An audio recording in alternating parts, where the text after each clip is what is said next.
মৰিয়নি নকছাৰীত আঞ্চলিক ছাত্ৰ সন্থাৰ শিল্পী দিৱস উদযাপন। ৰাজ্যৰ বিভিন্ন ঠাইৰ লগতে মৰিয়নি নকছাৰীতো আঞ্চলিক ছাত্ৰ সন্থাই উদযাপন কৰিলে শিল্পী দিৱস। সুন্দৰৰ পূজাৰী, সুৰৰ কাণ্ডাৰী, ৰূপৰ খনিকৰ জ্যোতিপ্ৰসাদ আগৰৱালাৰ অসমীয়া সাহিত্য জগতখনলৈ অৱদানৰ কথা কৈ শেষ কৰিব নোৱাৰি।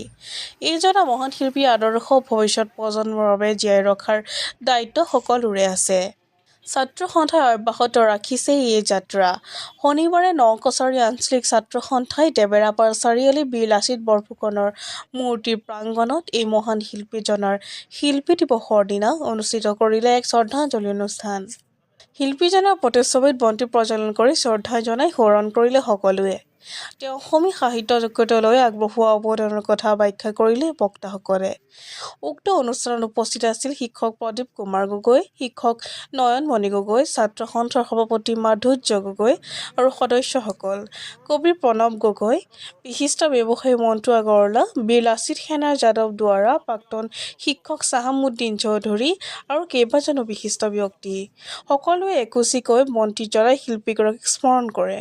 হয়, আজি আমাৰ ৰূপৰ জ্যোতিপ্ৰসাদ আগৰৱালাদেৱৰ মৃত্যু তিথি উপলক্ষে আমি প্ৰত্যেক বছৰতে আচলতে শিল্পী দিৱসটি অনুষ্ঠিত কৰি আহিছোঁ। আৰু এইবাৰো আমি নকছাৰী আঞ্চলিক ছাত্ৰ সন্থাৰ উদ্যোগত দেওবাৰ চাৰিআলি আমাৰ লাচিত উদ্যানৰ সন্মুখত আজি আমি দিৱসটি অনুষ্ঠিত কৰিলোঁ শ্ৰদ্ধাঞ্জলি জনোৱাৰ মানসেৰে। গতিকে ইয়াত আমি নিমন্ত্ৰণ জনাই অনা বিভিন্ন আচলতে অতিথিবৃন্দ আহি উপস্থিত হৈছেহি।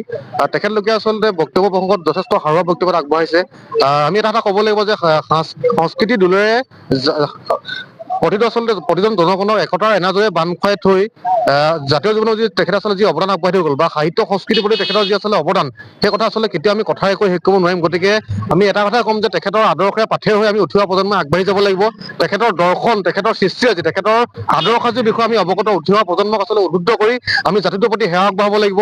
আৰু এটা কথা ৰজাঘৰক এইখিনি আমি আহ্বান জনাব খুজিম যে আমাৰ জ্যোতিপ্ৰসাদ আগৰৱালাদেৱৰ যি আচলতে আদৰ্শৰাজি আছিল, সেই আদৰ্শৰাজি যাতে আমাৰ বিদ্যালয় পৰ্যায়ৰ পৰা যাতে বিশ্ববিদ্যালয় পৰ্যায়ত বিস্তৃতভাৱে যাতে অন্তৰ্ভুক্ত কৰাৰ ব্যৱস্থা গ্ৰহণ কৰে, তাৰ প্ৰতি আমি সকলোকে পক্ষকে আমি আহ্বান জনাইছোঁ।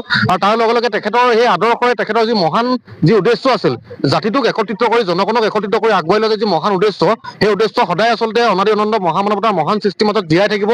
গতিকে আজিৰ দিনটোত তেখেতক আমি শ্ৰদ্ধা ইয়াত সোঁৱৰণ কৰিছোঁ।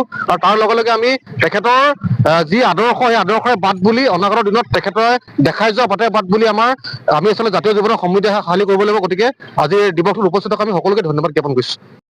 ধন্যবাদ জনাইছোঁ। নকছাৰী আঞ্চলিক ছাত্ৰ সন্থাই ৰূপকোঁৱৰ জ্যোতিপ্ৰসাদ আগৰৱালাৰ মৃত্যু তিথিত শিল্পী দিৱসৰ উপলক্ষে যি শ্ৰদ্ধাঞ্জলি অনুষ্ঠান আয়োজন কৰিছিল, এই শ্ৰদ্ধাঞ্জলি অনুষ্ঠানৰ আয়োজন কৰাৰ কাৰণে মই জয়তে নকছাৰী আঞ্চলিক ছাত্ৰ সন্থাক ধন্যবাদ আৰু কৃতজ্ঞতা নিবেদন কৰিছোঁ। এই কাৰণেই কৃতজ্ঞতা নিবেদন কৰিছোঁ যে জাতীয় জীৱনৰ সত্তাস্বৰূপ যিগৰাকীয়ে অসমীয়া জাতিটোক সুন্দৰ ৰূপত সজাই পৰাই তুলিবৰ কাৰণে অহোপুৰুষাৰ্থ কৰিছিল, সেইগৰাকী ৰূপতীৰ্থৰ যাত্ৰী ৰূপকোঁৱৰ জ্যোতিপ্ৰসাদ আগৰৱালাৰ এই আদৰ্শ আমি সকলো নতুন প্ৰজন্মৰ আগলৈ আগুৱাই নিবৰ কাৰণে তেওঁ সত্তা সকলোৱে যাতে অনুভৱ কৰে, অনুৰণ কৰিব পাৰে, তাৰ কাৰণে এই অনুষ্ঠানটো আয়োজন কৰাৰ কাৰণে মই নকছাৰী আঞ্চলিক ছাত্ৰ সন্থাক কৃতজ্ঞতা জনাইছোঁ। আৰু মই আশা ৰাখোঁ যে এনে অনুষ্ঠানৰ জৰিয়তে ৰূপকোঁৱৰ জ্যোতিপ্ৰসাদক আমি সন্মান জনোৱাই নহয়, ৰূপকোঁৱৰ জ্যোতিপ্ৰসাদৰ যি আদৰ্শ, যি তেওঁৰ সত্তা, সেই সত্তাটোক যাতে আমি মানে জগত সভাত প্ৰতিষ্ঠা কৰিব পাৰোঁ, তাৰ কাৰণেও আগুৱাই নিব লাগে। আৰু তাৰ কাৰণে বিস্তৃত ৰূপত এই অনুষ্ঠান আয়োজন কৰিব লাগে, এয়া কামনা কৰোঁ। ধন্যবাদ। মৰিয়নিৰ পৰা সূৰ্য দাসৰ ৰিপৰ্ট, NE এক্সপ্ৰেছ।